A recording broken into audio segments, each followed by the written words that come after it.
Close your eyes for a moment. Imagine a garden, a sanctuary of tranquility, bathed in the soft glow of a setting sun. The air is thick with the sweet fragrance of blossoming lotuses, and the gentle murmur of a nearby stream soothes your senses. Yet, amidst this serene tableau, a single, insidious thorny vine twists and writhes, its sharp barbs relentlessly scratching at the fragile peace you've sought. You try to ignore it, to pretend it doesn't exist, but its presence is a constant, nagging irritation, a persistent whisper that disrupts the harmony of your inner world. This, my friends, is the essence of the illusion we call no contact. Many believe that by severing ties, by vanishing from another's life, by erecting walls of silence, they wield the ultimate power. They cling to the notion that this act of absence will magically mend their broken hearts, restore their bruised dignity, and reclaim their lost sense of control. They imagine that by simply removing themselves, they will erase the pain, like wiping away a sketch from a chalkboard. But if this were truly the path to liberation, why does the ache persist? Why do thoughts of that person, like shadows in the twilight, still haunt our quiet moments, our solitary meditations? Why, in the stillness of the night, do we find ourselves replaying conversations, reliving moments, and wondering if our absence is even noticed? The truth, as the ancient sages of Zen and Buddhism reveal, is that no contact often amounts to a mere act of suppression, not genuine transformation. It's akin to closing your eyes and believing the darkness has vanished, when in reality, the darkness still surrounds you, waiting for you to open them again. While your physical presence may be absent, your mind remains ensnared, tethered by invisible threads of longing, resentment, or a desperate yearning for closure. It becomes a silent waiting room, a desolate space where the heart silently pleads for recognition, for validation, for a sign that its pain has been acknowledged. Zen and Buddhist wisdom illuminate a different, more profound path. True detachment transcends the superficiality of physical distance. It's not about erecting barriers between yourself and another, but about reshaping the very fabric of your internal landscape, about transforming the dynamics of attachment itself. It's not about inflicting punishment through absence, for that only binds you further to the one you seek to escape. Instead, it's about elevating yourself to a state of being where another's presence or absence holds no sway over your inner peace. This isn't about wielding control over another, for that is a fleeting and illusory power. It's about achieving mastery over the self, about cultivating an inner sanctuary that remains unshaken, regardless of the storms that rage outside. It's about finding a peace that blooms from within, like the lotus in the mud, pure and untouched by the chaos of the world. The tale of the broken teacup and the silent monk, a lesson in stillness.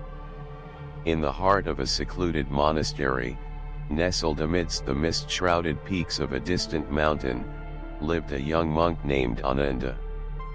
Ananda, with a heart as open as the clear blue sky, had deeply trusted a fellow monk. But that trust was shattered, his heart pierced by harsh words that echoed like thunder in his soul. He felt betrayed, his spirit wounded, and a burning desire for justice consumed him. Determined to reclaim the tranquility that had been stolen from him, Ananda resolved to completely ignore the offender. He became a ghost, a shadow, avoiding the other monk in the sacred silence of the meditation hall, in the peaceful expanse of the monastery gardens, and even during the communal meals where silence was a form of shared practice. Yet, despite his efforts, Ananda found his mind a battleground, incessantly replaying the hurtful words, each repetition deepening the wound. He would furtively glance at the other monk, searching for a flicker of remorse, a sign that his silence was making an impact. Ananda, in his attempt to create distance, found himself tethered, not by spoken words, but by the heavy, invisible chains of his own thoughts, his own unresolved emotions. One day, burdened by the weight of his inner turmoil, Ananda sought the counsel of his teacher, an elderly monk whose eyes held the depth and tranquility of a still, mountain lake. The teacher, with a patient and compassionate gaze, listened as Ananda poured out his heart, recounting his pain and his strategy of no contact. When Ananda finished, the teacher, with a gentle smile, asked, "Ananda, when you choose to ignore someone, do you truly succeed in banishing them from your thoughts?" Ananda lowered his head, a wave of realization washing over him. "No, Master. I think of them even more." The teacher's smile deepened, a serene expression that conveyed profound understanding. "Then, Ananda, you are not truly free. You are merely a prisoner confined within the walls of your own making, walls built of resentment and unresolved emotions." Ananda was bewildered, his mind searching for an alternative. "But Master, what other path is there?" The teacher reached for a cracked and worn teacup, a silent testament to time and use. "Ananda, if you wish to liberate yourself from the burden of this broken teacup, would you angrily smash it into even smaller, more useless pieces? Or would you simply choose another cup, a whole and functional one, until this broken teacup no longer captures your attention, no longer holds power over your actions?" Understanding dawned on Ananda like the first rays of dawn illuminating a dark forest. We learn to focus on what is whole, on what is functional, on what brings peace, rather than dwelling on the broken, Master. "Precisely," the teacher nodded, his eyes filled with gentle wisdom. "True freedom, Ananda, lies not in running away from the source of your pain, but in transcending the very need to run. It lies in cultivating an inner stillness, a peaceful acceptance that allows you to move beyond the limitations of your own emotional reactions."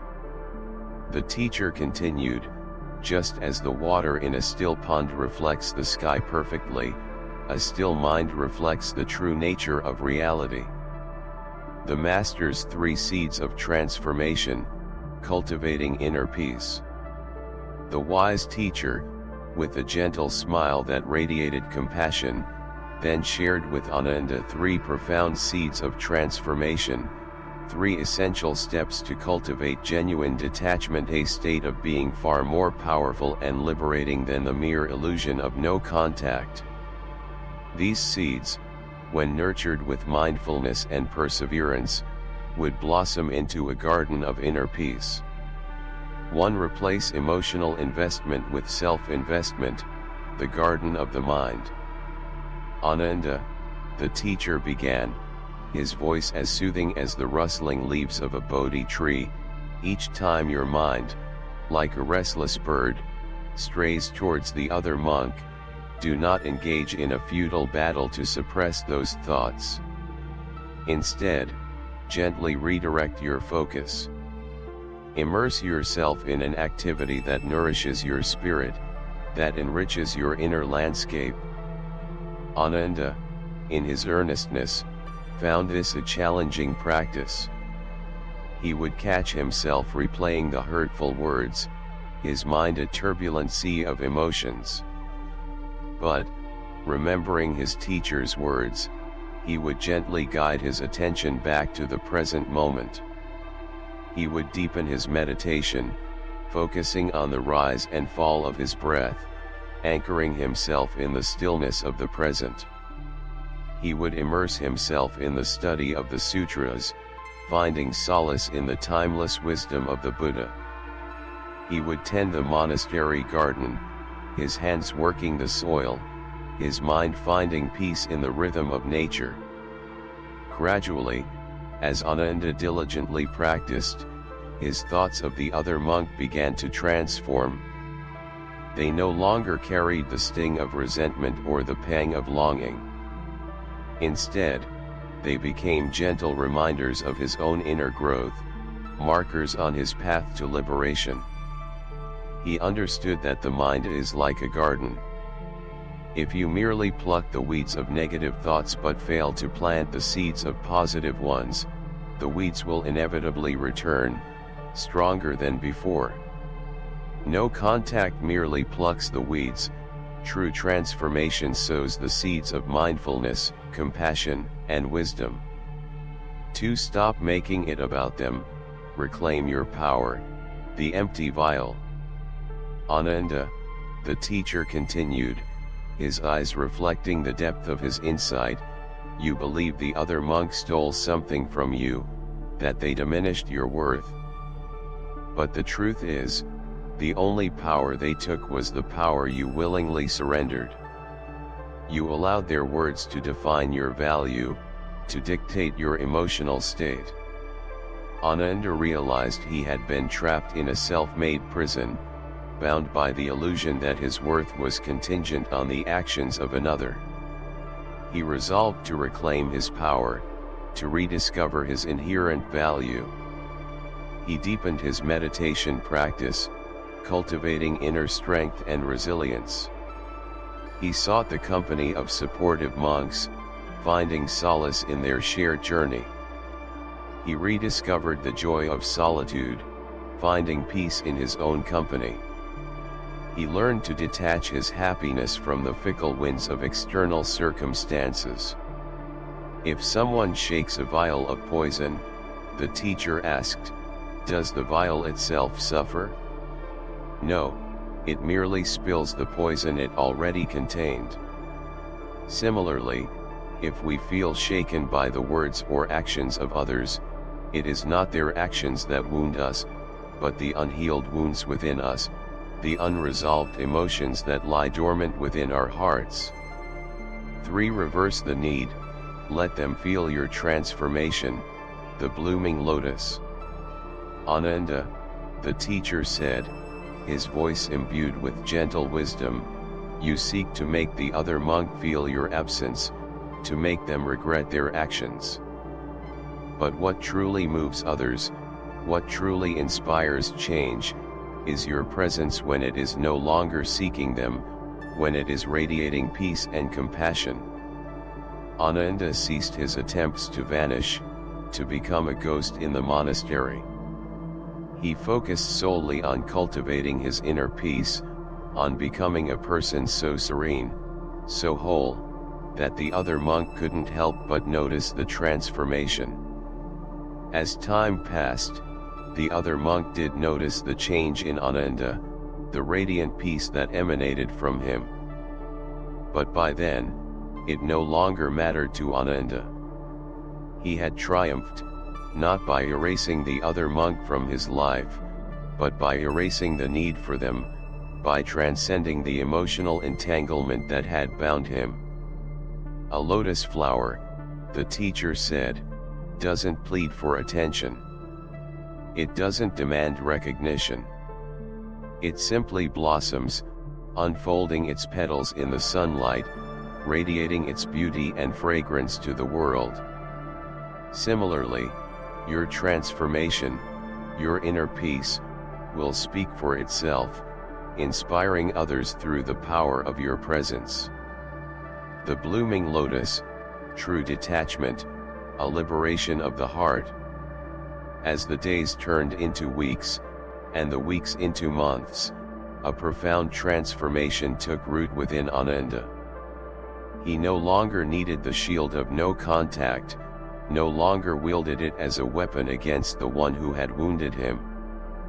The burning desire for revenge had cooled, replaced by a deep well of compassion.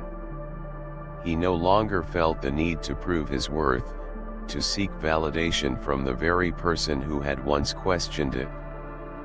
He had discovered that his worth was intrinsic, an inherent quality of his being, like the light within a lantern. Ananda had blossomed. He had become a person so complete, so anchored in his own inner peace, that the presence or absence of others ceased to dictate his emotional state. He had learned that true power resided not in controlling external circumstances, but in mastering the internal landscape of his mind. No contact, he realized, was merely a fleeting attempt to regain external control, a fragile dam against the tides of emotion. True power, the power that liberates, lies in transcending the very need to control, in surrendering to the flow of life with equanimity. He understood that the most potent strategy, the most profound path to freedom, was not to physically remove someone from his life, but to dismantle their hold on his mind, to untangle the emotional knots that bound him to their actions. It was not about vanishing to punish, about inflicting pain through absence. It was about transforming, about evolving into a being of unwavering peace, a vessel of compassion. When Ananda attained this state of true peace, the presence or absence of the other monk became inconsequential. It was not that he felt indifference, but rather, he felt a deep sense of acceptance, a recognition that all beings are on their own journey, facing their own challenges. His happiness no longer hinged on the actions or reactions of others. It was rooted in the fertile soil of his own inner stillness, nourished by the waters of mindfulness and compassion. Like the lotus flower, which emerges from the muddy depths, its petals untouched by the mire, Ananda had bloomed in the face of adversity. He had found liberation, not in the external world, but in the sanctuary of his own heart. He understood that true detachment was not about severing connections, but about cultivating an inner freedom that allowed him to connect with others without being bound by their actions. He had found the stillness within the storm, the peace within the chaos, the unwavering light within the darkness. And in that light, he found true freedom. The essence of true detachment, internal mastery, the stillness within. This teaching, my friends, is not a narrative about the other person, not a tale of their flaws or transgressions. It is a mirror, reflecting the depths of your own inner landscape. It is about reclaiming your own self, about embarking on a journey from the turbulent seas of external control to the serene shores of internal mastery. Too often, we mistake detachment for mere avoidance, believing that physical removal, the creation of distance, will magically erase the pain that lingers within. We build walls of silence, hoping they will shield us from the echoes of past hurts, from the lingering presence of those who have wounded us. But true detachment, as the ancient sages understood, is not about erecting barriers, it is about dissolving the emotional weight that another person holds within your mind. It is about untangling the threads of attachment that bind you to their actions, to their words, to their very presence. It is about freeing yourself from the illusion that your peace, your happiness, your sense of self, is contingent on the behavior of another. Imagine a stone dropped into a still pond. The ripples spread outwards, disturbing the tranquility of the water. Similarly, the actions of others can create ripples in our minds, disturbing our inner peace. But true detachment is not about trying to stop the stone from being thrown, it is about cultivating a pond so deep, so still, that the ripples quickly dissipate, leaving the surface undisturbed. If you genuinely desire to move on, to find true liberation, the answer is not to ignore someone, to banish them from your sight. The answer lies in evolving, in transforming into a person who no longer needs to ignore them. It is about cultivating an inner strength, an unwavering equanimity, that allows you to face them, to interact with them, without being swayed by the tides of emotion. It is about understanding that true freedom is not found in the absence of others, but in the presence of your own inner peace. It is about cultivating a mind that is like a mountain, unshaken by the winds of change, unmoved by the storms of life. It is about finding the stillness within the storm, the peace within the chaos, the unwavering light within the darkness. It is about discovering that the true sanctuary, the true refuge, lies not in the external world, but within the depths of your own heart. The illusion of silent attachment, the echoes of unresolved emotion. The most insidious, the most deceptive illusion that traps countless souls, is the belief that silence equates to detachment. We convince ourselves that by cutting off communication, by erecting walls of silence, we have severed the ties that bind us. Yet, for many who employ no contact, their silence is not a testament to liberation, but a deafening echo chamber of unresolved emotions. Their silence is not empty, it is filled with waiting, hoping, wondering, a cacophony of inner turmoil. A person might proudly declare, "I haven't spoken to them in months," believing they have achieved a state of detachment. But if their thoughts are still consumed by the other, if their mind relentlessly replays past conversations, if their heart still yearns for validation or recognition, then no real distance has been achieved. They have merely shifted the battlefield from the external world to the inner landscape of their mind. Silence alone cannot sever the intricate web of attachments that bind us. It cannot erase the emotional imprints left by past experiences. Only inner transformation, a profound shift in our understanding and perception, can truly liberate us. Buddhism teaches that suffering arises not from others, but from our own attachments, from the clinging to impermanent things. If you physically remove a person from your life but remain tethered to their actions, to their words, to their very existence in your thoughts, have you truly removed them? No, they still exert control over you, they still occupy the sacred space of your mental sanctuary. Imagine a room filled with echoes. You can close the door, but the echoes will still reverberate within. True detachment is not about closing the door, it is about silencing the echoes, about transforming the room into a space of serene stillness. True detachment, the ultimate expression of liberation, is when you can sit in the same room as the person who once hurt you and feel nothing, no hatred, no longing, no urge to prove anything, no flicker of resentment. It is when their presence elicits the same sense of equanimity as that of a passing stranger. Only then, when your heart is free from the chains of unresolved emotion, are you truly free.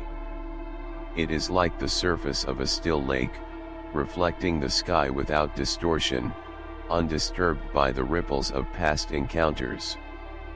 You are no longer bound by the past, but anchored in the present moment, free to embrace the fullness of your own being. Signs of real detachment, the inner compass of liberation.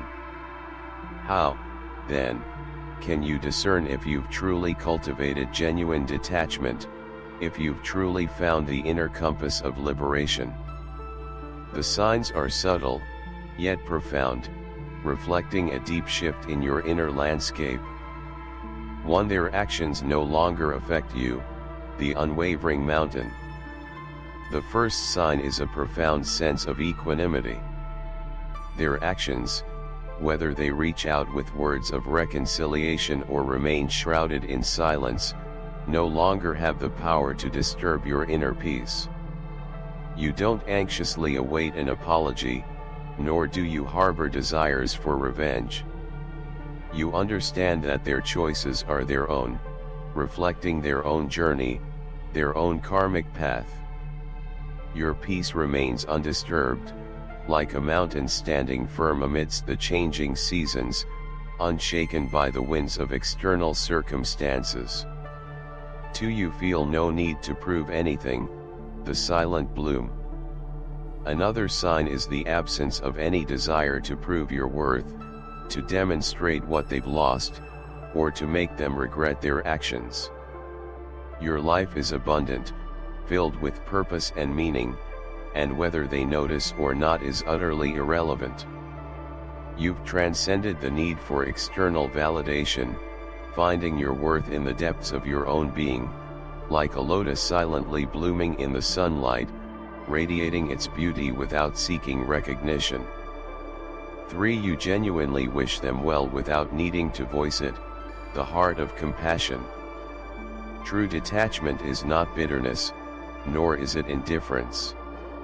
It is the blossoming of genuine compassion. You genuinely wish them well, not because they deserve it, but because you deserve to be free from the burdens of resentment and ill will. This wish emanates from the depths of your heart, a silent blessing, a gentle release. You understand that holding onto negativity only binds you to the past, while wishing them peace liberates you to embrace the present. 4. Their name no longer stirs emotion, the still lake. When you have truly moved on, their name no longer stirs a tempest of emotion within you. If someone mentions them, your heart doesn't race with anger or longing. Their name simply sounds like the name of any other acquaintance, a neutral sound, a passing thought. Your mind is like a still lake, reflecting the sky without distortion, undisturbed by the ripples of past encounters. 5. Your focus is entirely on your own growth, the path of self-discovery. Finally, your focus is entirely on your own growth, your own path of self-discovery. You no longer squander precious energy thinking of them, dwelling on the past. Instead, you are fully engaged in enhancing your own life, cultivating mindfulness, compassion, and wisdom. Your happiness is self-sustaining, rooted in the fertile soil of your own inner peace, nourished by the waters of self-acceptance and self-love. You are walking the path of liberation, guided by the inner compass of your own awakened heart. The power of internal closure, the silent surrender of the leaf. In the labyrinth of human relationships, many seek closure from external sources, awaiting apologies, explanations, or acknowledgments from those who have caused them pain. They believe that only through the validation of another can their wounds be healed, their hearts set free. But genuine closure, the kind that brings lasting peace, emanates from within, from the depths of your own being. The Zen master, in his profound wisdom, once said, "The leaf doesn't question why it falls, it simply lets go." This simple image encapsulates the essence of internal closure. The leaf, carried by the winds of change, doesn't demand an explanation, doesn't seek validation for its descent.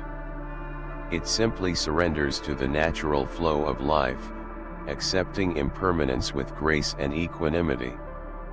Waiting for others to validate your pain, to acknowledge your suffering, is akin to waiting for suffering to end on their terms. It is relinquishing your power, handing over the reins of your emotional well-being to those who may never understand, may never care, or may simply be incapable of providing the solace you seek. Imagine building a bridge across a chasm, but instead of anchoring it to your own solid ground, you anchor it to the shifting sands of another's opinions or actions. That bridge will inevitably crumble, leaving you stranded in the abyss of unresolved emotions. Don't relinquish your power. Instead, cultivate the strength to close the door yourself, to find closure within the sanctuary of your own heart. This isn't about denying your pain or suppressing your emotions. It's about taking responsibility for your own healing, about choosing to liberate yourself from the chains of resentment and attachment. This internal closure isn't a single act, but a gradual process of letting go, of surrendering to the impermanence of all things. It's about cultivating mindfulness, about observing your emotions without judgment, about accepting what is, without clinging to what was or what could have been. It's like releasing a bird from a cage. You don't hold onto its feathers, trying to keep a part of it with you. You open the door and let it fly, trusting that it will find its way. You trust in the natural order of things, in the inherent freedom of all beings. Similarly, you release the burden of unresolved emotions, trusting in your own capacity for healing, in your own innate wisdom. You allow yourself to move forward, unburdened, free to embrace the fullness of the present moment.